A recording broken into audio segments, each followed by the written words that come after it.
Chris, thank you for joining Moment of Zen. We're stoked to finally have you. Thanks for having me, guys. The book is Read, Write, Own. It's had amazing reception so far. Chris, why don't you talk about why this book, why now, and what has surprised you most about the reception so far? Yeah, thank you. Thanks for asking. Last week I was in London, before that New York, on a book tour, and I just getting over a flu. So hopefully I won't cough, but I think I'm feeling good. So hopefully this will go well. Um, Great. Yeah. No. So I've been involved in crypto blockchains for a decade now. Known Dan that long, I think, since we invested in Coinbase back in 2013, and uh, um, I have for a long time thought of blockchains as being kind of the basis for a new wave of internet services. There's sort of a conflicting vision I talk about in the book. I call the computer versus the casino, which is sort of a different group of people who see them much more useful for trading and speculation. And that's been sort of a tension over the last 10 years, is sort of people trying to build a new wave of internet services using blockchains and people who see it more as trading and speculation. And of course, what happened, I guess it was 2021 and 22, was you had this big rise in the market, and then you had these incidents like Terra, Luna, which is a stable coin that collapsed, FTX, obviously, which is this catastrophic failure of an exchange, and just a series of bad events. And I think coming out of that, there's, I guess, sort of two ways one could look at it. Like, one is, this is depressing, and like maybe like everyone else in Silicon Valley, I should pivot to AI and build, I don't know, invest in AI apps or something. The other way to look at it is, maybe it's an opportunity, and specifically, what I think is that what I saw was that the gap between the perception of the technology and what I saw as the reality of it was extremely wide. And maybe it's an opportunity to kind of write a book and close that gap, right? Explain that. And in the process of doing that, I mean, I think it was, for me, I think obviously I did it to write the book and have it out there and for people to read it and things like that. But I also did it for personal reasons. I would say one was to test myself. Like, do I really believe in it in the way I think I do? Is this what I want to work on, as opposed to something else in tech? And then two, can I really make the argument? I think when you write it out, sort of what Jeff Bezos says about PowerPoints and things, like when you write something discursively, you're really forced to show all your work. And I think if you read the book, you'll see, I think it's a very tight argument. Where I think I try very hard, and I hope I achieve kind of being intellectually honest, where I give the best counter arguments throughout the book and then answer them, and really kind of go through the idea maze, if you will, and arrive at why I think it's such an important area. Yeah, so for me, it was a couple of things. It was like the personal mission of that, but then also like having it out there and having something like, I think you could, if you're in like an average, I think about it like this: if you're an average person who's heard about blockchains and then you've seen all the headlines, and look, a lot of the stuff you get in the mainstream media is just negative. Frankly, it's all negative almost. And you're sort of saying, like, is this just GameStop meme coins and stupidity like I read about in the paper, or could there be something more to it? You'd have to go, without having a book, you'd have to go to collect a bunch of podcasts. You'd have to listen to people like us, right? You'd have to collect blog posts. I mean, the information's out there to make kind of an informed view on the pro case, but it takes a lot of work, honestly. And so what I think of the book in some ways is doing is I'm just trying to encapsulate it in a really simple format that is accessible, that you can walk into a bookstore and now you can hear the pro case, right? I mean, there are other books out there on the pro case, but they're mostly on the pro case of Bitcoin and kind of narrower, kind of just, I would call them complementary visions or something. They're not the same vision that I have, and the people I work with have. And so that's the other thing, is just having it. Like, it makes me happy to know that if you want to, and I think there's a lot of people who probably do want to, like, who are curious, right? You can just pick up a book and now you can hear this. You don't have to believe it all. I'm not expecting everyone to believe it and become religious zealots and quit their job and everything else. But I think, if you believe in the marketplace of ideas, like there should be like a nice, clean, simple, bundled book that has the pro case, um, and you can understand that. And so that was also part of it. And yeah, and so it's been great so far. I think specifically the reaction from the kind of the blockchain crypto community has been very positive. I think people have been saying that they see it as what I hope they would see it as, which is like I hope it would be useful for everybody. Like, I mean, like someone like Dan or Antonio who work in the space are very sophisticated. And I assume a lot of it they will know. That said, I do have the opportunity in my job to work with a lot of great founders. And so what I tried to do is kind of crystallize some of their knowledge in different ways. So for example, like the token section and some of the other sections. I also think like I kind of bring a little bit of a different perspective in that I have a long history on the internet, and then also the blockchain experience. And a lot of people have one or the other, maybe not both. And so it's just sort of to kind of weave it all together like that. Like, so for example, people in the blockchain space talk a lot about decentralization, this word decentralization. Like, what does that mean? And I think, I rarely use the word in the book. I think I do a few times, but to me, it means, okay, let's break down decentralization in its different components. And so one component is decentralized production of software. So instead of having a single company build, apps end to end, you have a community come together and build things, right? And that's what we call in the space composability. And there's a chapter on composability.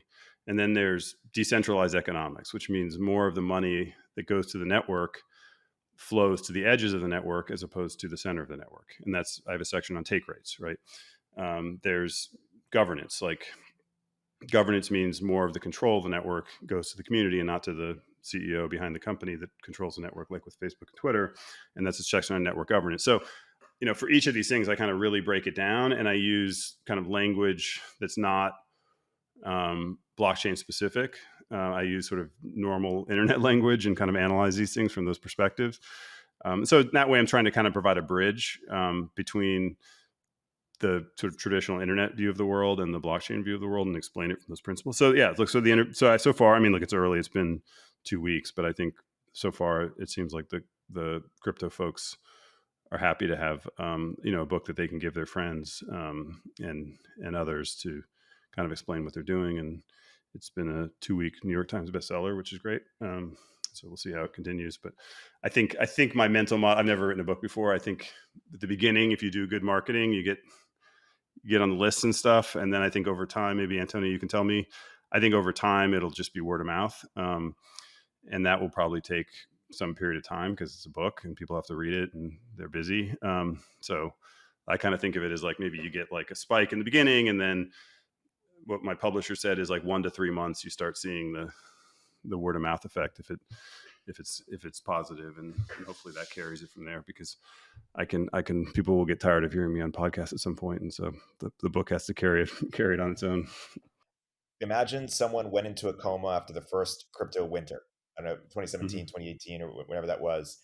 And they're just waking up now, and they're asking you, hey, they heard about FTX, they heard about the things you described. What has been proven out, or what use cases have we figured out since the first Yeah. crypto winter? When you give what would you respond to that? Yeah, I would say there's things that have scaled. I mean, so look, I think some things people underestimate, like stable coins as an example.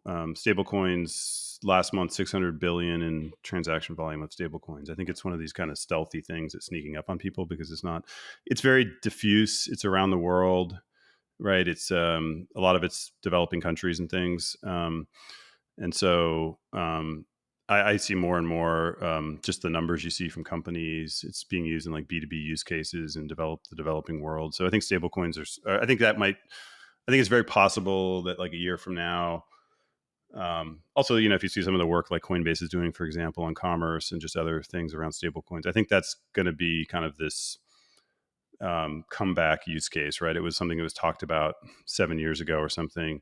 Well, and of course, Bitcoin was talked about as a payment system. So payments were in a lot of ways the first thing people talked about. And then I think a lot of it was around Bitcoin. It didn't really happen. And then people just sort of stopped paying attention to it. But I think that's actually quite meaningful. Look, NFTs, people think NFTs have died. There were, I think, 8.6 billion in NFT sales last year. to put it in context. So like a lot of that money goes to creative people who create the NFTs. And to put it in context, how big is the quote creator economy on the internet? I look at the social networks and there's 150 billion in revenue. And of that, the vast majority goes to the network operators, the companies, the exception being YouTube, which does pay out. And I think it was 20 billion last year. It's in the book, the exact numbers. So, we're talking something that's whatever, let's call it approaching half of YouTube. Even though it's NFTs were standardized, sort of quote invented in 2020. I mean, it's very early. So I think there's a lot of these things are sort of at scale that people don't realize. And then there's the whole set of emerging things. Obviously, Dan here is building a really interesting application, Farcaster, which is still small, and Dan can talk about it more on the comparison of the Facebooks and things of the world. But I think doing some extremely innovative stuff around the way it's designed, and it's a true protocol in the sense of the way RSS was. Dan and I have of course talked about this a lot, but I think of, and I have a section in the book on this, the sort of fall of RSS. Which, if I can interrupt, I saw this chatter that like Chris Dixon is like saying RSS is dead. It's not, and it's like, okay, like we've had long conversations about RSS. The original concept for Farcaster was RSS plus. Like, I think people are delusional to think that like, yes, RSS exists. This podcast will be distributed by RSS, but no one thinks of RSS as a consumer platform. Their relative attention, like it's irrelevant, right? And so I think that was a poor characterization in my view of the like bad faith critics that you tend to attract. Chris, I don't know what you do. You like make these reasonable points, and you get these like terrible bad faith critics showing up. But I thought that was really stupid. Yeah, there was a critique that RSS is still thriving, which just go to Google Trends. It looks like, falling off of a cliff over the last 20 years. Look, I'm a fan, by the way, I'm a fan of RSS, and that's the whole point of this, right? I mean, like in the book. And the point is, in the 2000s, RSS, like you walk down the street, and if somebody used social media, which most didn't, there was a greater than 50% chance that the thing that they said they used social media was an RSS reader. Okay. And then there was a less than 50% chance it was something like Facebook and Twitter. Okay. Now walk down the street today and ask somebody to use social media, and the answer is yes. And how many use RSS? The answer is going to be like 0.1%. Okay. So, and Google Trends and every piece of data in the world supports that. And so I have 36 pages of endnotes in the book for a 230 page book. And I think I forgot to endnote that one because it just was so incredibly obvious that I'm sort of shocked that as you said, there's these bad faith haters who also, the other complaint in that thing is I don't have a disclosure, which I literally have a disclosure page. I don't have enough endnotes. So it's 36 pages of endnotes. So I don't know, like, I don't think it's good faith, but I mean, look, RSS is still used in some narrow podcasting context and things like this, which is great. And I'm pro RSS, but the idea that it's an actual, meaningful rival to proprietary social networks is very easily refuted. And I would like it to be, I would like it or some other protocol like that, or like Farcaster to be that is what I'm working on. Like, so I'm pro that. But I think it's important as part of the process of trying to return the internet to some of its open ideals to acknowledge where we are in that process. And right now we're not in a very open era. Hey, we'll continue our interview in a moment after a word from our sponsors. If you're a startup founder or executive running a growing business, you know that as you scale, your systems break down and the cracks start to show. If this resonates with you, there are 3 numbers you need to know: 36,000, 25, and 1. 36,000. That's the number of businesses which have upgraded to NetSuite by Oracle. NetSuite is the #1 cloud financial system, streamline accounting, financial management, inventory, HR, and more. 25. NetSuite turns 25 this year. That's 25 years of helping businesses do more with less, close their books in days, not weeks, and drive down costs. 1, because your business is one of a kind, so you get a customized solution for all your KPIs in one efficient system with one source of truth. Manage risk, get reliable forecasts, and improve margins. Everything you need all in one place. Right now, download NetSuite's popular KPI checklist, designed to give you consistently excellent performance, absolutely free, at netsuite.com/zen. That's netsuite.com/zen to get your own KPI checklist. netsuite.com/zen. Yeah, so the open protocol area, you do a great job of describing what an open protocol means. even though, I mean, you hesitate to use the word protocol as applies to Web3, which I think for good reason. Well, that was just, I mentioned in the book, that's just nomenclature because it would be confusing in the book so I call them blockchain networks, but yeah. But it's interesting, like a lot of this, like I think we're all old enough in the room to be, I guess, called Web2 boomers, right? Who kind of like came of age when like the internet was starting. I still recall my Pine email client, which I still think is the best email client ever in the world. Which back in the day was like terminal email. You used to be able to actually grab the inbox files and actually just find the damn thing instead of going through Google. In any case, but and people cite email actually as a great example of the hybrid of protocol and application layer that you're talking about. You can send emails between any email provider and it kind of just exists. And it's one of the things that came out of the world. Like how much of this, and I mean this in the best possible way, is actually kind of nostalgia for the Web 1 era of open protocols and the way to get there now that we don't have Icon or whoever like regulated the whole RFPs that created HTTP, and like how much of that is like a throwback to that era, and blockchains are the way to get back there. No, I think that's a good. So look, I think if you want to talk about good faith criticisms of the book, like to me, a good faith criticism would be acknowledging the sort of diagnosis of the problem, acknowledging, like I think most people who think about it will agree that a lot of these sort of open systems are better than these closed systems for the world. They would acknowledge that the internet has not gone that way, that it's gone very closed. And then they would say you're being kind of naively optimistic or nostalgic or something else, and that this is just the nature of things, right? That things, as they mature, consolidate and companies move in. And that was this halcyon early days of freedom and openness, and that's over now. And you're, like, I don't know, like, and that's none of the stuff I described, like in the future-oriented stuff, has happened. So that's legitimate, right? Like it's like I am sort of projecting out. I guess I would say a couple things. I think and by the way, and part of that argument typically also is look at other forms of mass media. They also had started off highly fragmented and then became consolidated. So like radio, broadcast TV, et cetera.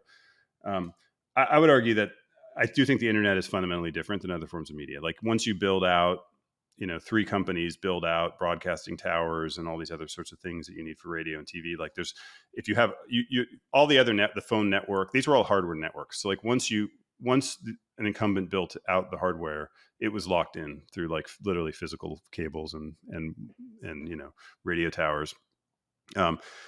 The internet, I do think is much more malleable in that it's, by design, a software-based network where the hardware, of course, exists, but is designed to be neutral.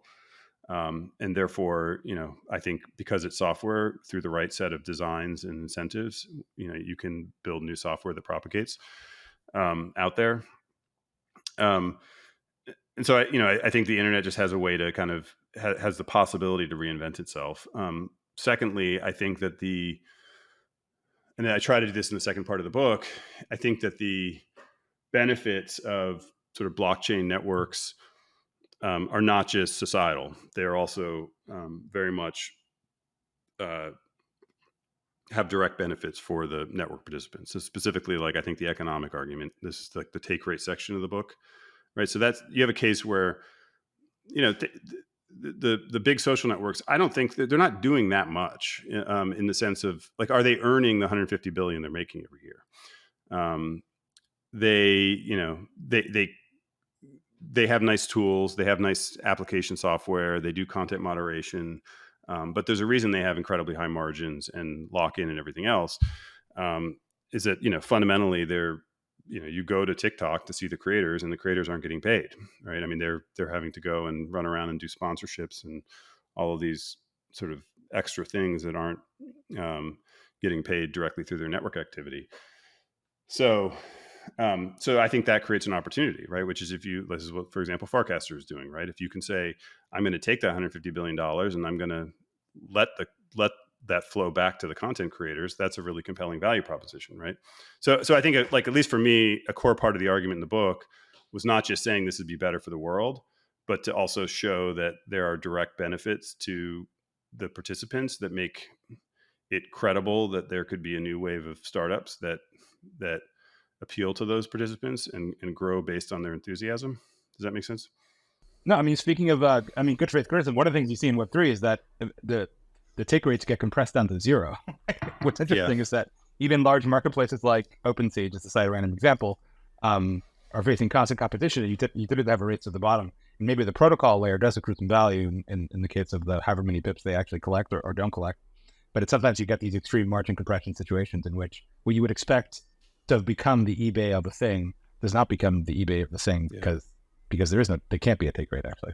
Well, what I would even say too is if you actually look at the margins that have been most sustainable in crypto are anything that deal with the analog world and have regulatory capture. And, I'm as big of a Coinbase fan as anything, but like part of it is it's so difficult to build a business like Coinbase because you have to do it in a regulated way, have all the partners. That's actually a kind of world where you can keep healthy margins in the scheme of things. But when you're on chain, like you're a fork away, you're a kind of a new developer away from offering something and the money can move around much faster. And so I think like if you're actually viewing it from a consumer surplus or just kind of like what is offering the single best like value from a true marketplace standpoint, competing on a permissionless public blockchain is actually really, really hard.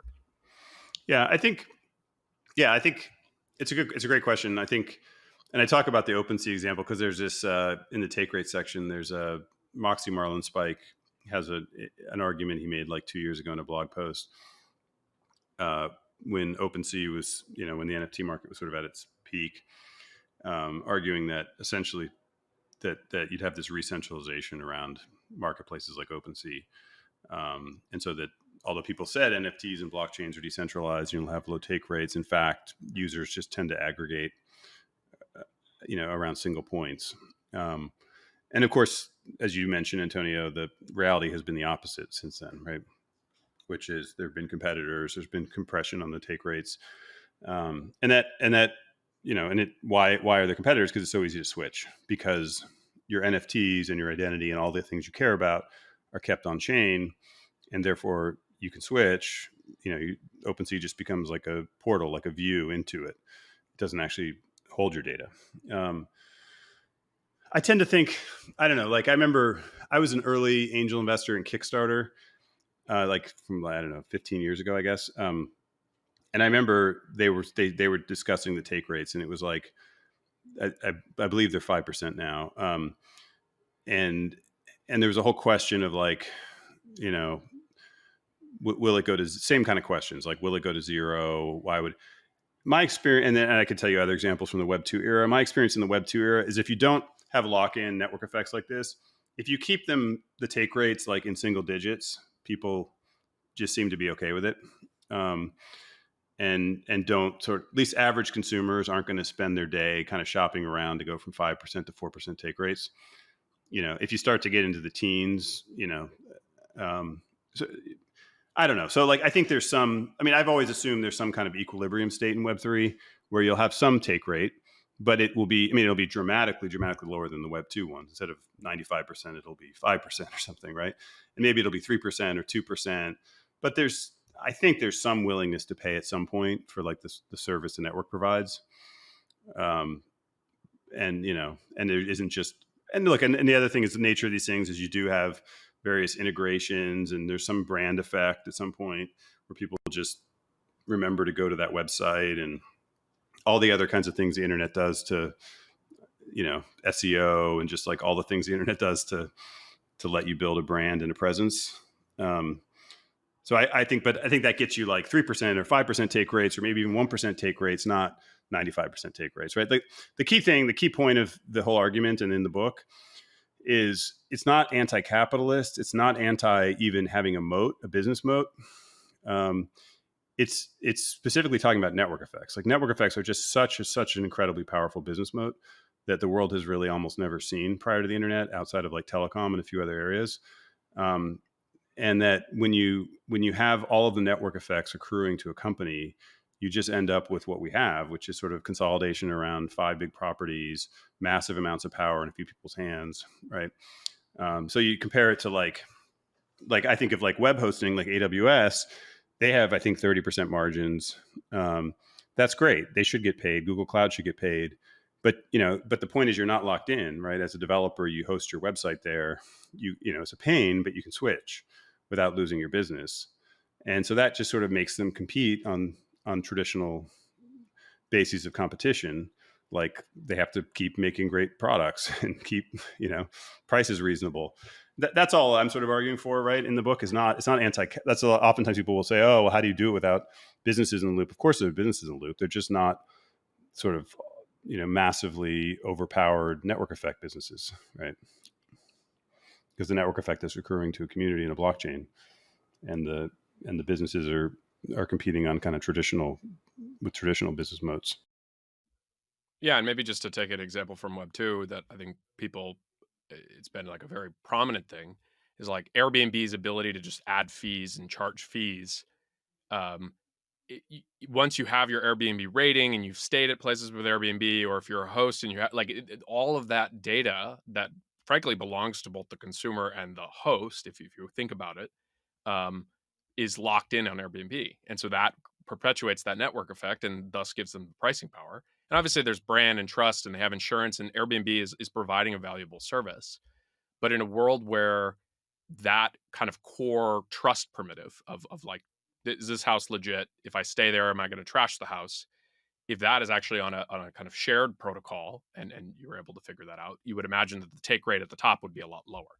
Yeah, and another thing you mentioned Airbnb is it, and I talk about this in the book. I call it the attract extract cycle. Is you'll see this over and over with these networks that are owned by companies, as I call them, corporate networks. Which is Airbnb, I assume, didn't start off doing any of that stuff. When they start off, they're quite the opposite, right? They're out soliciting and doing everything they can, taking free photos, inviting you to parties, charging low fees, right? And then as the network travels up the S curve, then what happens is, so you start off, they're kind of, this is true of Facebook, Twitter, all these things early on, right? You're out there hustling, trying to get people to come on, trying to get media brands to come on, being as friendly as possible, keeping rates as low. And then you start growing, hopefully you're going up the S curve, and then just like everybody's happy because everything's growing. With a growing pie, everyone's happy. And then you hit the top of the S curve inevitably because you run out of people in the world.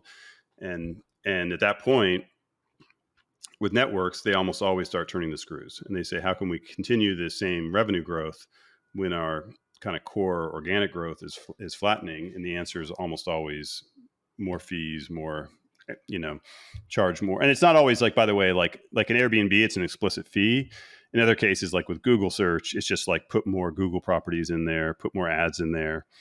You see on Amazon now, like you have to scroll down further and further to get past the sponsored links, right? And so it's just sort of this steady process of kind of extraction. But because it takes so long, people kind of seem to continue to get tricked by it. Like we're seeing it happen again now in the AI world. People are going to start building other people's platforms, and they think it's great because they're in the attract mode. And they'll all 5 years from now be saying, "Oh God, I should have listened to those people." But those boomers actually knew something. Turns out, like it's just that this is the inevitable process of these platforms, is that they switch modes over time.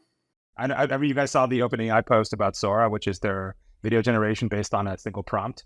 And it was like, watching that tweet, it was like the sound of 100 startups dying, right? Yeah. When that thing came out, it's so good.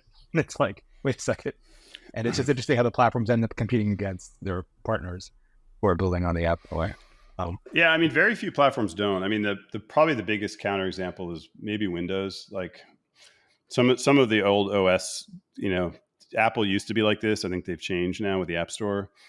But like to Windows, I don't normally say that many great things about Microsoft, but to their credit, they always had the attitude of like, we need to have Gates said this at one point, we need to make sure that the developers are making more money than the platform, in aggregate, right?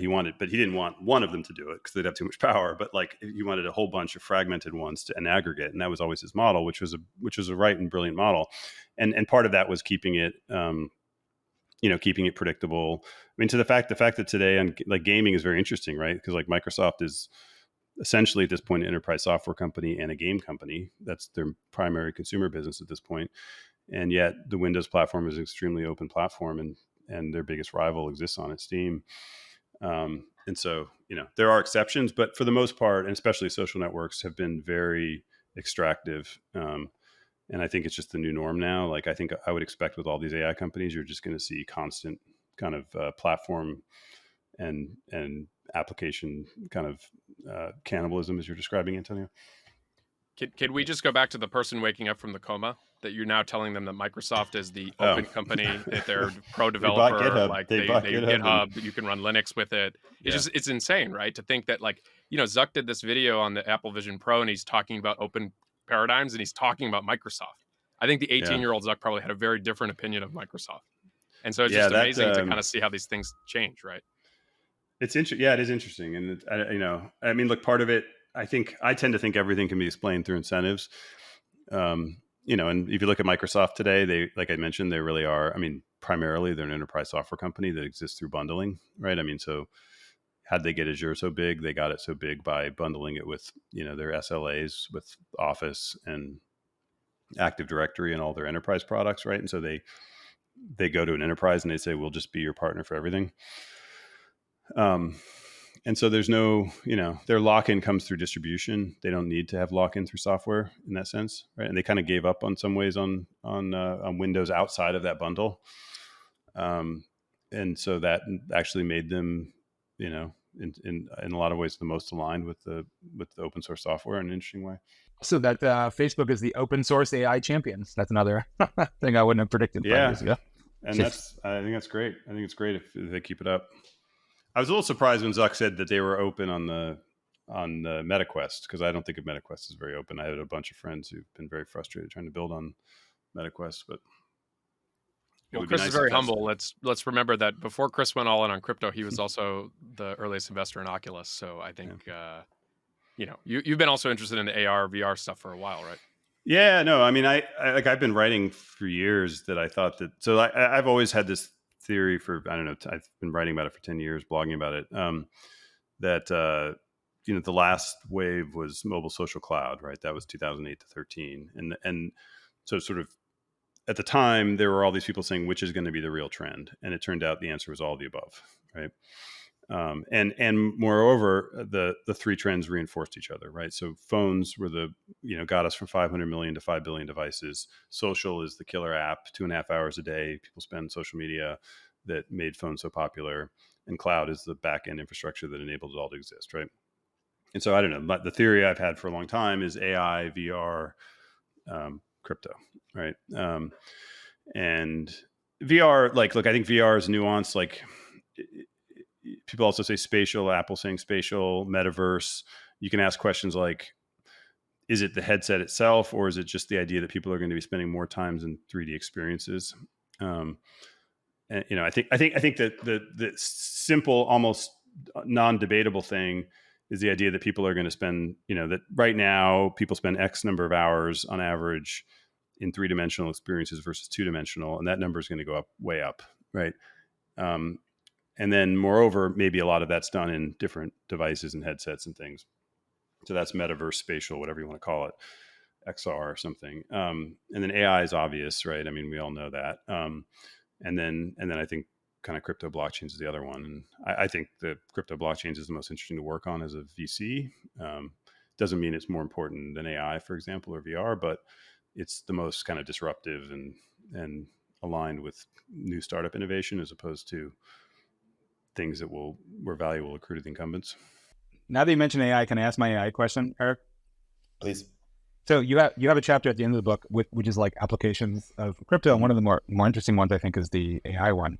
And the problem there is, and I think you frame it perfectly. I actually had an early review copy. Believe it or not, I use AI to actually do OCR on it, and I paste it in our Slack so everyone at the company would read it. I don't know if that's piracy. It's what you're speaking, Chris. I'll help you. The whole book, or just that chapter? No. Just the chapter on that. And then I've also bought actually the hardcover and the Kindle version. So I think I made up. Thank you. All right, you're super. Because I had to reread it when I was here in Paris, and I didn't bring it with me. Anyhow, you have this great setup in which you're talking about the Google one-boxing phenomenon, right? Like the way the web has been paid for 20 years has been Google indexing the web. They upstream you on ad revenue, but they give you distribution, and there's some equilibrium there, and that's how the web has been paid for 20 years, and that's just kind of going away. And that people are, I always use the Zoomer in my office as like the canary in the cage where the winds are blowing. That guy doesn't use Google; he uses Perplexity or ChatGPT or whatever.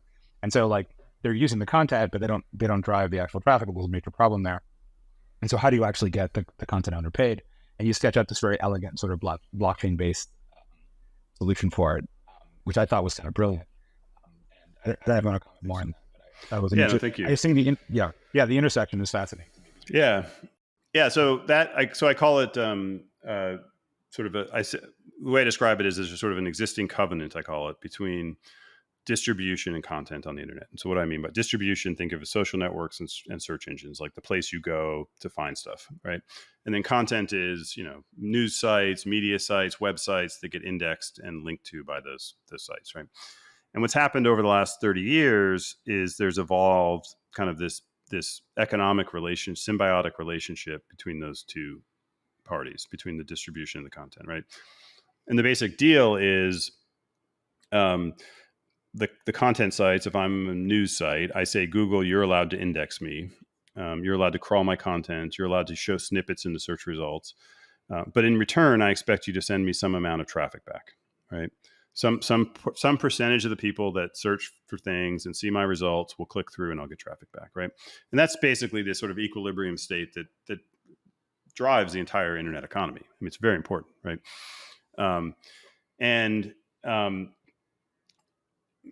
As you describe, in a world where you can now get the answer, so you say, in a world where, you say, what are 10 restaurants to go to New York tonight? Where should I travel for vacation?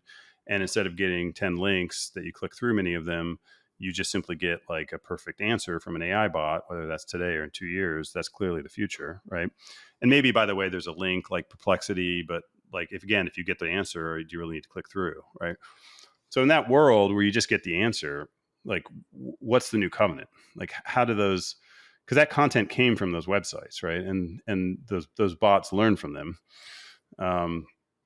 And maybe the answer is there is no covenant there. And by the way, you mentioned one boxing. One boxing is the word for when, in the past, it's sort of in some ways, there's a canary in the coal mine, right? It's what Google would do over the last decade is sometimes for certain types of content, they would simply show the answer. So for like music lyrics, for some programming questions, like I was on the board of Stack Overflow for a long time, a programmer Q&A site.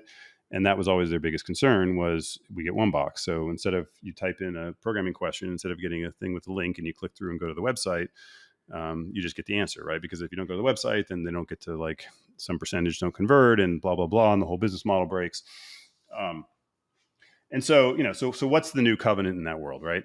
And so one answer is maybe there is no covenant and maybe all the content sites are screwed and the internet turns out to be 5 sites. 5 AI bots that just give you the answer, and maybe that's okay. One question that arises then is, what happened? How did those bots get trained on new content?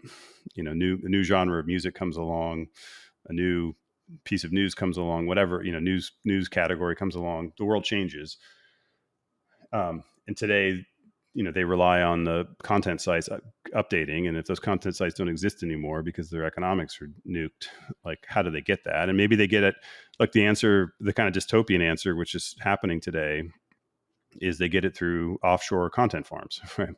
So you've got teams of people in the Philippines typing in, you got some new cool programming language in San Francisco, and you've got teams of people in the Philippines doing Q&A to train the AI bots on the new programming language, right? So that's one outcome of the world where we have five big AI systems, content farms training them with new content. That seems kind of depressing to me, right? We lose all of this rich, vibrant ecosystem of the internet.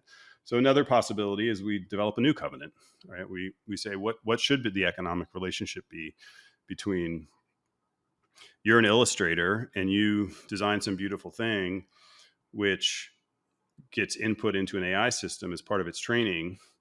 That AI system in turn gives somebody some valuable generative art. And, maybe your art contributed 1/10,000th of that in inspiring that AI system.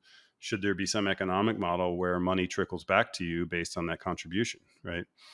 And as you described, Antonio, a blockchain is a natural way to do that. A blockchain is a system for creating digital economic, covenants. Or another way to look at it is it's a good way for these millions of websites to get together and collectively bargain against these 5 big systems and sort of come together and say, hey, well, you can use our content, but under these terms, right? And so, Yeah, I mean, so essentially, and I guess I would finally say that I don't see a lot of people talking about these issues right now. Like, I feel like with the AI stuff, there's a lot of excitement around the kind of initial applications of the technology. And I don't see a lot of thinking around the second order and third order kind of consequences around the economics of the internet, and the economics of creativity in general. And I think we should be thinking about that, because I don't know, my own take is a far more realistic risk with AI is not that it takes over the world and creates bioweapons, but that it just further concentrates power on the internet and further diminishes the role of creative people. And it's a very much more mundane set of risks, but I think more realistic, and ones I worry about more. And that I think now is the time to think about it. Like, if you go back by analogy and think about the internet, like, look, a lot of people, the first covenant I described, a lot of people weren't happy. Like, News Corp spent years fighting Google and suing them, and eventually reached a settlement because they didn't like that covenant, right? They didn't like the fact that Google had so much power.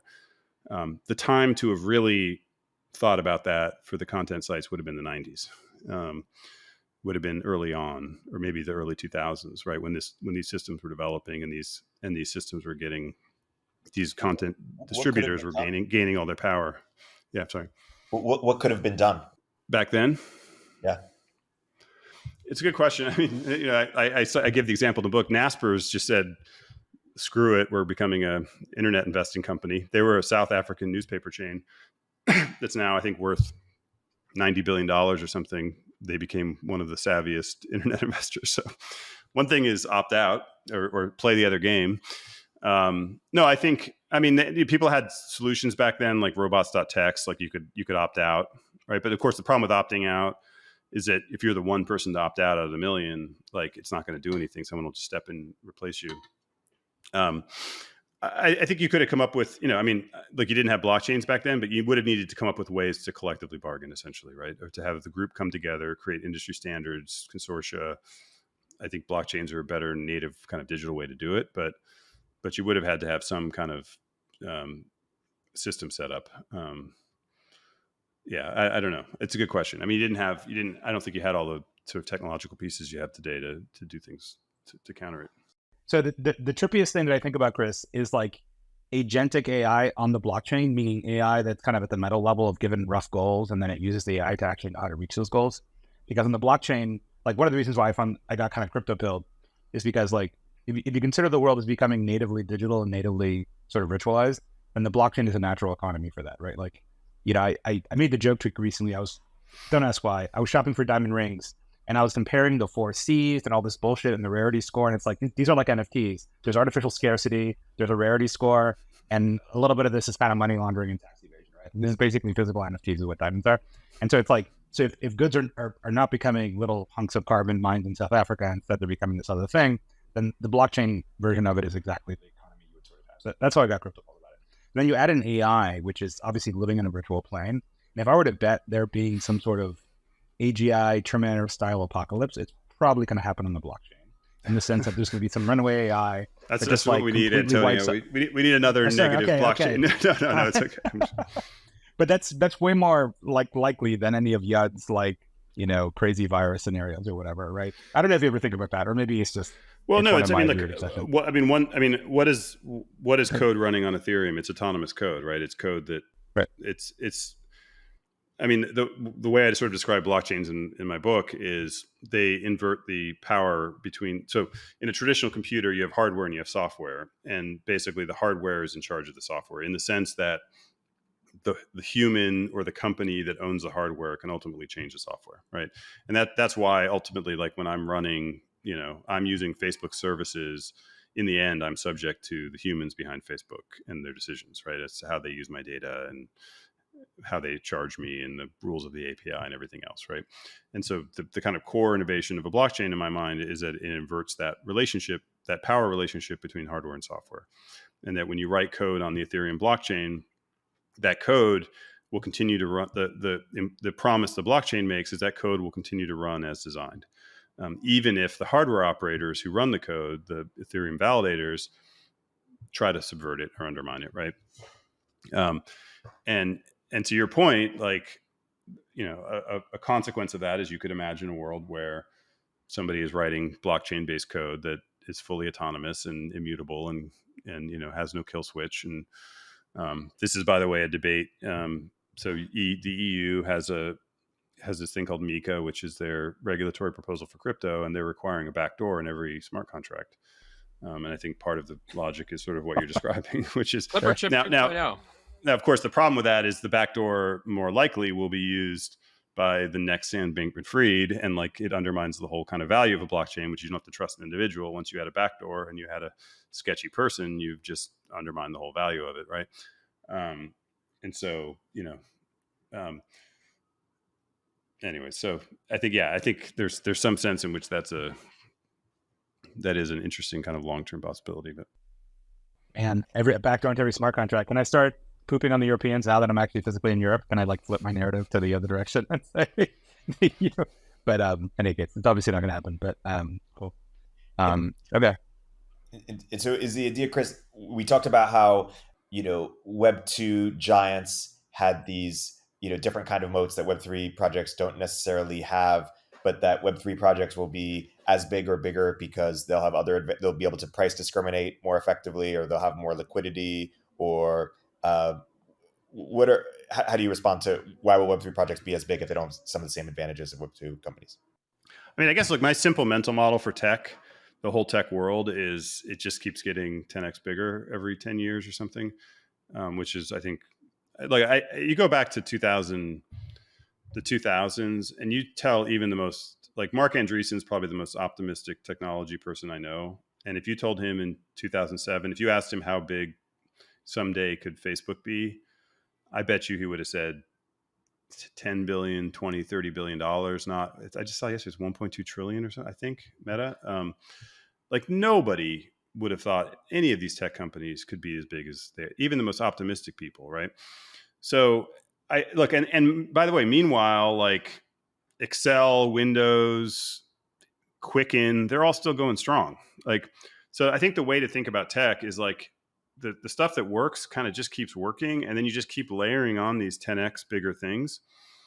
And you know, someday that will stop, but I don't see it stopping anytime soon. If anything, I feel like we're heading into like maybe the most exciting growth period yet in 80 years of computing, with all these different things happening. And so I just think the next thing will be 10x bigger. And so even if part of that is you have deflationary economics, which is what we're describing here, like Farcaster would not capture nearly as much of the money flowing through the network as a Web2 social network.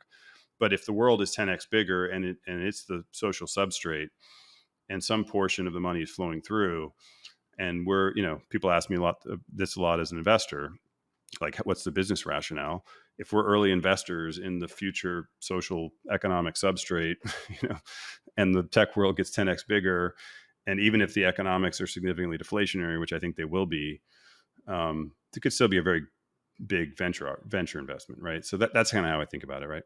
It's the same logic, by the way, people have used on the internet investing forever. I mean, Craigslist, you know, deflated classifieds, right? TripAdvisor deflated travel agents, right? But they end up being interesting businesses because it's a very big market. And then you have this effect where, like, at first you take away the old business, but then it turns out because it's the internet, there's all this other cool new stuff you can do, and you end up growing it into a whole new interesting business as it was. Uber, you didn't just take away taxis, right? You created a new behavior of people, you know, and grew the market, right? So I don't know. That's just kind of how I think about the business rationale side of it. Can I ask, so one question that I have, and I've often had, I'm going to just ask the questions I've been obsessed with crypto, and hopefully Chris can. Let's go deep. Let's do it. I do, you know, enough podcasts where we. I actually said to Erik, we want to make this the 201 version because our audience is a little bit more sophisticated. Yeah, go all the way. Ask me anything. Yeah. So one question I've always had is why it's taking so long. I mean, present company excluded, of course, with Farcaster. Why is it taking so long for Web3 to consumer to take off? Because if you were, you know, rewind 10 years, you know, every random startup guy was running around South Park with like a new color filter app that was like Instagram. It was always a consumer-facing phenomenon. Like that's where the most wildcatty sort of entrepreneurs were focused. And if you go to crypto, and I mean, and this validates the fat protocol or value accreting to the protocol rather than the app layer thesis. You've got the guy creating the, you know, gasless bridge transactions on an L, like, this slew of crypto terms. And it's, some of them actually drive huge liquidity. Some of them are our clients. But it's like 400 daily transacting wallets, right? And it's like, why isn't it that you don't see the huge focus? Like, and then, back in the old days of Facebook, back when I was there, it's like the consumer base was this big. And the problem was trying to chase and create a business around it.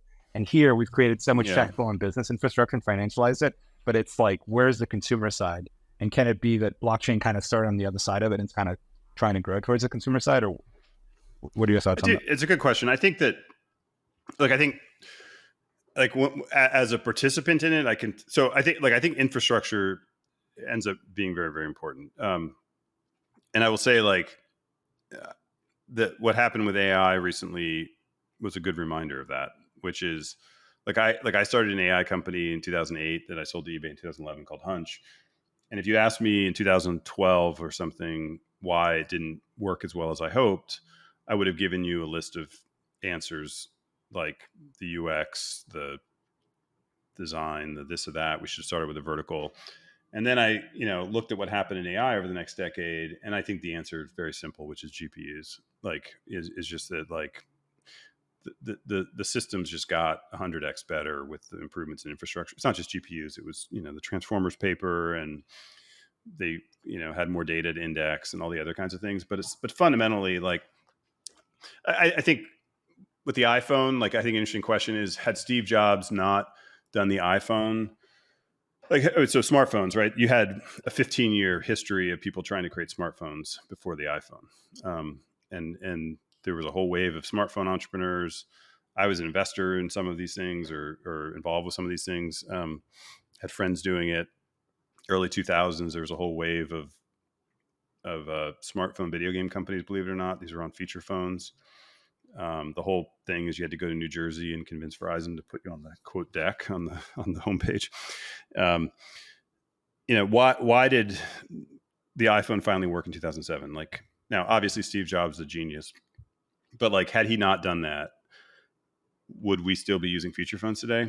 I would argue that he may have accelerated it a year or two, but fundamentally, if you look at the improvement curves of all of the key components of a smartphone, that it basically hit a tipping point, between 2007 and 9 to, touchscreen, capacitive screens, the modems, the core processors, all the different kind of key components. And so probably had he not done it, someone else would have done it. Essentially that's saying that sort of infrastructure determinism, right? That looks similar to the Web2 stuff I talk about in the book and all the different social sharing and video on the internet. How much of that was the genius of entrepreneurs like the founders of YouTube, and how much of it was just broadband penetration hit whatever 40% or whatever it was in 2005, and it's just once you had that, you were going to have video on the internet. And by the way, video on the internet, Real Player was a public company in 2007 or something. I mean, it was a whole thing. Sorry, 1997. It was a whole thing for 12 years on the internet and didn't really work until finally broadband hit some point, right? I don't know. So I've just over time come to really believe that these kind of core infrastructure things matter. And so speaking of blockchains, right? So you had Bitcoin 2002 launching in 2009. And then, as you described, kind of 2013, you had people running around trying to create consumer apps. That meant creating things on Bitcoin. That was very hard to do. It's still very hard to do. There's a bunch of reasons why, including the 10-minute block times and high transaction costs and everything else. So then, then you have 2015, you have Ethereum, which is finally programmable, but slow confirmation times, proof of work, which, led to lower transaction finality, high gas fees, right? And there's been a whole kind of story of now we have L2s and we have a whole bunch of other improvements. And I would argue probably the infrastructure is still not there yet. I think you need to have in many cases, penny fees, on these chains to have true consumer apps. If you look at what Dan has done, he's managed to do that with Farcaster, but he's done it by doing a lot of kind of technical gymnastics, right? Because you can't store everything today on a high quality blockchain like Ethereum, even an L2, without incurring fees that are too high for that application. So I do think a lot of it is that. I think we were probably just a little bit naive, or definitely naive at some point 10 years ago about the infrastructure being able to support these things. I think part of it is the casino stuff I mentioned. It just like a lot of people got distracted. When you can go off and look. I mean, what is one of the applications you can build when it costs $5 a transaction? It's trading, right? So you had 2021, like DeFi, with 2020 is like DeFi summer, and the success of all of these, kind of trading applications. And that was, a lot of it was due to the fact that that's one of the only applications where you can charge somebody $5 or $10, if they're going to make $1,000 trade or whatever it might be. So, I think one version of history, which I kind of believe, is that you'll just sort of see, as you'll see these, as you see these declines in gas fees, you'll see just sort of new classes of applications open up. Yeah, maybe just to like build on what Chris said, and from my perspective, it feels like basically the technology was much lower level than we originally got excited about. Like when I joined Coinbase in 2014, Chris brought this up. The two things that I was excited about was it was only a Bitcoin company at that point. Is Coinbase had an API, so I was actually modeling it too, like, oh, maybe they can build like the Facebook app platform but with money. And they had commerce, which was like, okay, maybe all the people are going to take, internet payments with cryptocurrencies. Both ended up being too early and wrong. But I think the challenge was, it took us a really long time. We're just getting to a place where these L2s are still expensive, but they're like significantly cheaper than any of the kind of like L1. And that's just in the last year. And, I've been in crypto 10 years this year. And I think that the second thing to what Chris points out is the core original innovation with Bitcoin is money. And so when you have the ability to create new money, different types of money, value that can be scarce on the internet, very easily, you can naturally attract a bunch of people who aren't actually building the hard things, the consumer applications that take a lot of work to like kind of actually go figure out, especially on a new stack. And you just get like the pure mimetic component of things in terms of tradable tokens. And so where I'm optimistic, having been in that space for 10 years, is I think Coinbase and that generation of companies was critical in terms of like wiring up the world to crypto and making the ability to move between kind of like our analog to digital system in terms of value really easy. And that's never been easier. Like there are now all these kind of tools that you can basically embed an on-ramp into your product, and consumers are using a normal payment method.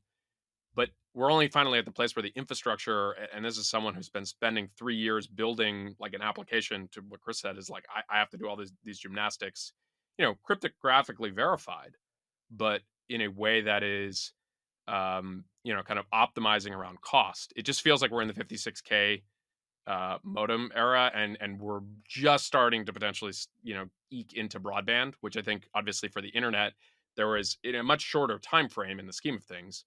Well, maybe not. Like you had the whole .com boom that was predicated basically on 56K stuff, and then you had this huge build out of infrastructure, dark fiber, Google, all that kind of stuff, and then Web 2 came as a result of like broadband just actually finally arriving, and then now you can build YouTube, which you couldn't have done in the .com era, but people still had like high flying video startups. I mean, I think Mark Cuban basically had a media company startup that he sold, bought the Dallas Mavericks, and never ended up launching something even remotely important close to YouTube. Chris, what would you need to see in order for you to think, hey, this Web3 vision is actually happening to the way that I wanted it, and not just sort of a projection of the future? And the flip side of that question is, what would you need to see to be disappointed and say, hey, maybe this open vision for the future of the web might not happen the way that I want it to happen? Yeah, it's a good question. On the first, I would say, I think what we want to see is, to Antonio's point, is we want to see applications that end users are using, right? That are consumer applications that are used by, right now we're in tens of millions. Actually, people think it's lower than that, but if you look at all the data from the wallet providers, for example, like MetaMask and Phantom and stuff, there's tens of millions. But I think we want to see hundreds of millions, and sort of and in use cases that aren't sort of financial, that are social, that are kind of across the games, media. So, I think that in some sense it's relatively easy to measure the success, right? As you want to see the time an average person is spending, some portion of that starts to go to these new applications, and that grows over time. And I think, and I think just based on the conversation the discussion earlier, I think if you believe in the sort of infrastructure maximalist view that I believe in, that that should be in the near future. I think that could happen it could happen now, or it could happen in a couple of years. On the negative side, I guess if I'm the last person, I don't build these things. I write a book and I invest. If at some point I'm the only one talking about this stuff and there aren't people like Dan and Antonio building things, at some point I'll just be like some crazy guy on the street babbling about the old days or something. So at the moment, though, I think we have critical mass of great entrepreneurs. And so, my experience with so I was probably the most active I was. So in investing, one of the most active periods I had in investing was 2009, 10, kind of right at the early iPhone era. Invested in I co-founded a fund with some friends called Founder Collective, and we invested in the first fund was just Uber and Venmo and Stack Overflow and Trade Desk and Coupang, and it was a great era. And there were there were a lot of good entrepreneurs then, but we knew them all. It wasn't 10,000. It was a couple hundred probably. You don't need I don't think you need that many. It's much more about the quality and having, tens, maybe hundreds of really good teams to really kick off a movement. And then of course what happens, right, is you have a few successes, and then if there's one superpower of Silicon Valley, it's the sand monster reconstructing itself. The new thing pops up and suddenly people run over there, right? I call it the kid soccer thing, where professional soccer, everyone sits in their position. In kid soccer, you've got 22 people running after the ball. This is both the strength and weakness of Silicon Valley, right? On the weakness, it's sort of okay, now this month we're all into this. The strength is it's really, really fucking good at if something's working, throwing more fuel on the fire, right? And so I sort of think of it as we have the Dans and Antonios and another 50, probably a couple hundred really kind of top end entrepreneurs. And they're kind of the pioneers, and then a few of them strike gold, and then you'll have the all the reinforcements come. So just one comment on that, and it'll lead to a question. I think the thought of crypto flaming out, I don't think, anything's possible, but I don't think it's particularly likely. I think what might be more likely is the fact that crypto doesn't, in some sense, sells out. Let me explain what I mean by that. Part of the reason why I also got crypto pilled is that the blockchain is one of these industry changing shifts, right? That just remakes things. One of these VC truisms that no incumbent ever gets unseated, right? Microsoft never lost a desktop, Google never lost search, just those platforms become less important, or there's some other platform that becomes more important. So the same thing with blockchain appearing, and all the same FANG companies, not just those 5, but broadly speaking FANG, that we've been talking about for the past 10 years, kind of either go away or are less important than what's going on with blockchain, which part of my traitorous little heart kind of likes the fact that the companies that I've worked for and been involved with are suddenly pushed out of the way for a new thing, because it recreates a lot of the excitement from 10 plus years ago. But what if, and to me, that alone is reason to get into crypto. But what if in fact, right, some of the tendencies you see in crypto that re-centralize things in weird ways, or specific chains, or I don't know if you saw this, Dan, you won't believe it, but one of the hot new features that Forecaster/Warpcast shipped was this thing called Frames, which is super interesting, and I did a post on it. It could be a whole separate podcast on just that. Dude, they're launching an L3 that just is for Frames, and it's in that now we've gone from app-specific chains to feature-specific chains. Man, I look forward to the L4. Who's launching a frame chain? do we want to put companies on blast in like the podcast? No. I'm just it's, this is like how fast the space is moving right now, which is exciting. Is like I didn't even see that. Like, it's my own thing. And like, I mean, this is like a college humor video. Like it was an hour ago. Maybe it's already failed. I don't know. Like they literally tweeted it, and that's it. That's everyone. I don't know. But no, it's for real. Like they actually tweeted like an L3 around a frame specific chain. I'm hoping for an L4 just for the specific button on the frame. Like we need specific button. Anyway, I'm half joking, but you see how like a lot of the blockchain can get re-engineered in such a way that it actually contradicts some of the original founding principles, and it just becomes another way to share state, which, again, it might still be very effective, and it might still be something worth investing and working in, but it may not be like the dawn of the new era that maybe some of us hoped it might become as reality kind of sets in, and the need to make a buck kind of sets in. So you're saying specifically that the architectures end up being centralized? Centralized, or so specific that like, where did composability go? Where did interoperability go? Where did a lot of these good features go? No, it's definitely, look, I think that's possible. I think another failure case is just, I don't, like I said, with you, Antonio, I don't think it's very likely it quote fails at all. I think the more likely kind of quote failure is these degenerate cases that you're describing. Like it sort of sells out like that, or I think more likely is just more and more kind of trading and financialization, which to me is another form of kind of a failure case. Like I I'm, I guess maybe in the minority here, but to me, Bitcoin becoming a store of value and not a payment system was a failure case. Like that was not how I wanted to see it play out. And so, so man, the Bitcoin rage we're going to get in the comments are going to be, going to be out of control. They already hate me. So but here's the kind of counter to that is that, if it is store of value, but we have stable coins and we get, lower costs, then the market is solving for it.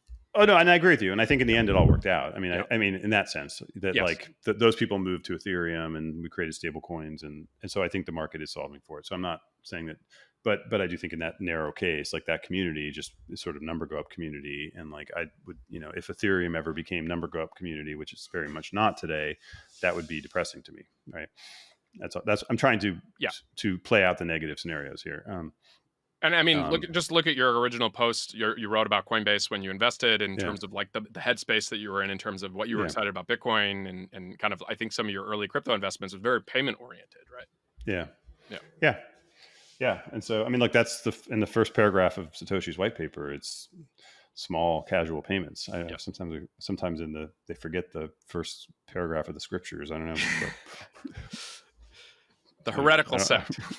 So also this going back to the book, I mean, part of what I thought about the book, Antonio, is that like, I assume crypto will come back. It is coming back. It always comes back. Like people, I don't know, people love crypto. It's been 15 years. The skeptics say it's a bubble. I went back, I would challenge listeners to find a financial bubble in history that lasted 15 years. And went through 4 cycles like this, up and down. It just is not the case. Like there's something deeper going on here, which is I think fundamentally the idea of kind of user owned and operated internet systems, whether they be Bitcoin is a, user owned and operated financial system, or Ethereum is a user owned and operated computing system, like that just resonates with people. People like it.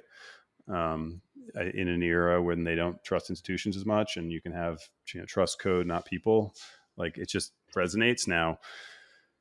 Part of why I wrote the book is I think there's sort of a right way for that to play out and a wrong way for that to play out. And the right way is what I try to guide towards. And, and that's sort of, you couple that energy with useful applications that start to supplant a lot of the big applications that the Web2 giants have created. And that to me is the great outcome, the ideal outcome. And then anything else, when it's just sort of marginalized as a financial thing or meme coins and things like that, is the failure case. I mean, bubbles are, if anything, a bull signal, right? Like every financial instrument in history started with a bubble, whether it's the South Sea bubble on equities or credit derivatives and the little credit crunch I was marginally involved in. There's always the bubble. That, if anything, that's like But people compare it to like I was, tulips and Beanie Babies, and if you go look at it, I was just looking at Beanie Babies is like 3 years. Tulips, they debate whether that really even happened. Apparently, it was like a very narrow phenomenon, and it was very short lived.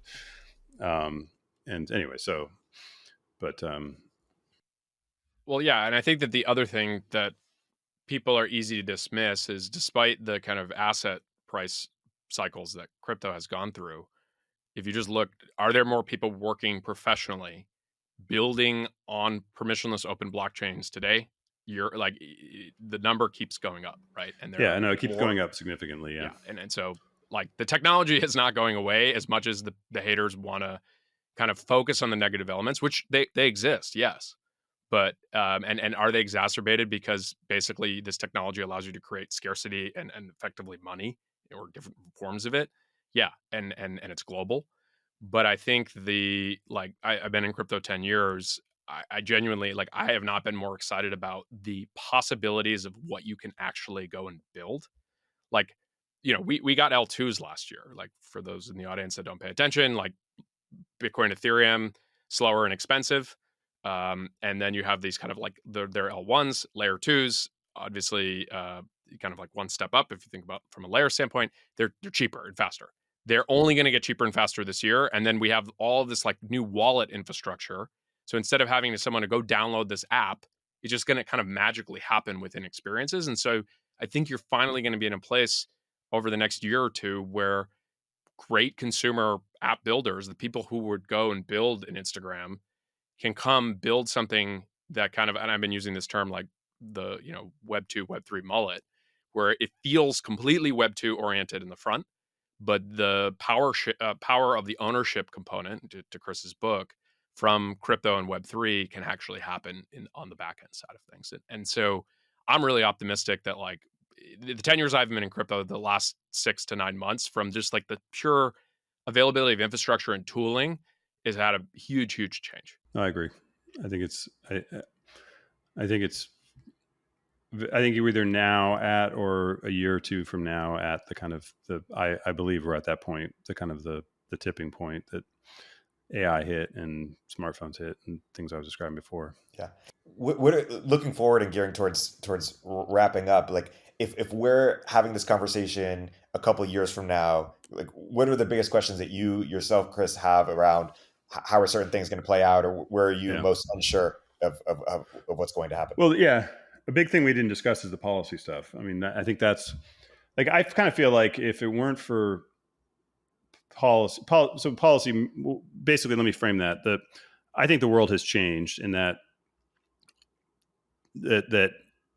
software existed in a libertarian sandbox for its entire history, and that ended probably 2016. Once people realized how impactful social media was, and that we'd sort of overlook this thing that ends up being really impactful.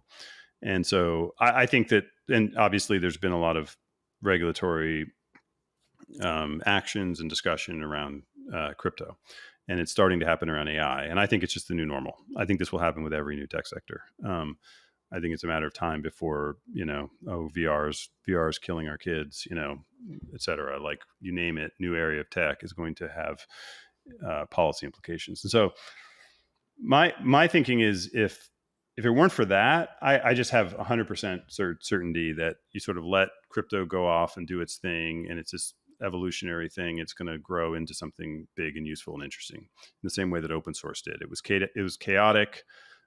Like, crypto is in the same kind of lineage as open source, in that it came from the edges. It's sort of driven by hackers, not by institutions. As a result, it ends up being somewhat chaotic and goes off the rails sometimes, but then comes back on and eventually finds its way, right? And so I'm sure that's what would happen, modulo the policy thing. The difference now is you have these things happen, and then you have regulatory actions taken, which could prevent that kind of natural course of evolution. And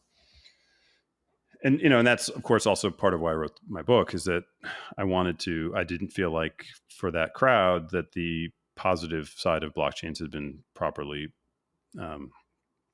presented. And so, it was, and I think it's like, my general view of policy is there's sort of two ways to do it. and I think this is going to play out with AI too, by the way. Like one is, let's call it reactive, and the other is proactive. So reactive is stuff happens, people build things, and then there's court cases, and that takes years to, so OpenAI, so there's copyright questions around AI. New York Times sues OpenAI, that will go to court, that will take 3 years, that will get appealed. And 6 years from now, we may have a judge interpreting text from 100 or 200 years ago and trying to decide whether an AI system is copying or is inspired by a piece of art. Okay, which is an interesting, deep philosophical question, which I would argue is not answered probably by a piece of text from 200 years ago. And the other way to approach it would be to say, let's look at the technology expansively. Let's look at the good things about AI and the bad things about AI. And let's craft a policy proactively that maximizes the good and minimizes the bad, right? And that would probably be done through legislation and not through court cases. Same thing with crypto. Like a bad thing happens, we go to court, it takes 6 years, we try to interpret some rule from 100 years ago, or we say, here's the bad, we've seen the bad, FTX, et cetera. Here's the good, that's what I try to show in the book. Let's craft a policy that maximizes the good and minimizes the bad, right? But now, unfortunately, at least with crypto and probably with AI soon, it's gotten mixed in with the broader culture war, and tribalism has kicked in. And Dan, to your point, like the reason I can attract these haters is I'm seen, as crypto is as taking a side in the culture war, which I'm not. But like, it's seen as, because the book is pro blockchain, it must be, by some crowd, be deemed the enemy and attacked. And so that, to me, that's the big overarching question right now. And I think there's just so many different things at play here. There's not just crypto, as I mentioned, there's other areas of technology. There's these sort of pro-tech, anti-tech sentiments more generally. There's the international angle, there's the EU, there's Asia. There's a meta battle going on between the right and the left as to the power of different branches of government. So there's many, many forces here, and many, far beyond my area of expertise, but this is all mixed in. Like you can't separate the two the way you used to in tech.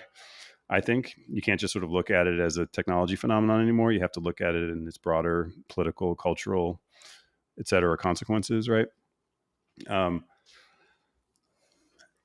yeah, so that, I mean, that would be the other thing that I just think when we look back I think that was your question. Like we look back 10 years or, I think how that played out. And look, I would argue that the most important thing is this broader kind of, in an ideal world, I'm probably being naive. We would sit down and all look at the tech. I am being naive. Look at all the technologies, in their fullness, and their good and their bad, and try to optimize the good and minimize the bad, as opposed to calling each other names and trying to, fight each other or something, which unfortunately is what's happening now. Or blowing up self-driving cars. Speaking of being called names, can I ask a meta question? Chris, as you know, I've also kind of written a book in the tech vibe, and it's also been received in many various ways. And it's always interesting to do media around the book. I also did a book tour when Chaos Monkeys came out. And I'm just curious, as a meta question, like what's been like, without calling out names probably, like what's been like the weirdest question or the weirdest experience? Because again, you do an excellent job of explaining to like, anybody basically like what crypto's about. All the same, like what's been the weirdest moment, if we can talk about this? Maybe this is when, your publicist type something. Weirdest? I don't know. I mean, there's been a lot of, as you'd expect, there's been some negative, some hostile. Oh, really? Well, I mean, I don't know, hostile, but like certainly skeptical. I will say what's interesting. I mean, this is maybe I'm dodging your question, but I will say something interesting so Stephen Johnson, the author, I don't know if you know him, he's a really great author. And I had a chance to talk to him recently. He said the weirdest thing about writing a book is that you'll meet people who read your book and they spent 8 hours inside your brain, and suddenly it's like a different conversation. So I will say on the media tour, it has been very striking I can tell in the conversation who read the book and who didn't immediately. And it's just a radical, and I say this in a good way. I mean, again, maybe I'm dodging your question, but like, it is such a, like I had an interview with the Economist. I did a podcast, and it was, I had just done a few other sort of mainstream media podcasts, and no one had read the book. And this reporter, this woman for the Economist, had read the book, and her questions were like, it was just like, the clouds parting and like the angels singing. It was like the most wonderful conversation ever, because we were able to actually talk. It was like having this conversation or something. Like we were able to actually talk about it. And, she was using the proper terminology and just like the whole, I don't know. And like we were actually having a real conversation, which reminded me of the Stephen Johnson thing. Like, she just spent 8 hours going through the whole thing. It's just a topic where like, this is why I wanted to write a book in the end, is that like, I've had 5,000 hour-long conversations probably in the last 8 years trying to explain this topic, right? And so many of those conversations, people just look at me like I'm on Mars, right? Because it's like the argument, like ultimately in the book, the argument is blockchains are a new way to create networks that have the societal benefits of protocol networks and the competitive advantages or the advanced functionality of corporate networks. But to get that, you have to know like all the background on the internet. That the internet is a network of networks, that the thing you do on the internet, if you're an investor or an entrepreneur, like I used to be or am, is you build networks. Like that's what all the internet veterans know that, right? They know that this is sort of how the internet works. But most people don't have that prerequisite knowledge. And so it's just like you end up with these conversations where it's just like impossible to kind of get through and explain these things because it just can't be compressed into an hour. And so that has been just a really interesting experience. Is it like, we'll see. It's still early in the evolution, in the book and sort of the propagation of the book. But this idea that, wow, maybe you can actually, like, if you explain it clearly enough and people are willing to sit down for 6 hours, like you can actually like come to an understanding, was really kind of eye-opening and refreshing. Yeah, I don't know what weird, I don't know. I'm struggling with their actual question. I just don't. Nothing comes to mind. That's a great place to wrap. Want to be mindful of time. The book is Read, Write, Own. We highly recommend it. We'll buy some copies for our listeners as well. Chris, thanks so much for joining us on Moment of Zen today. All right, thanks guys. I really appreciate it. Thanks, Chris.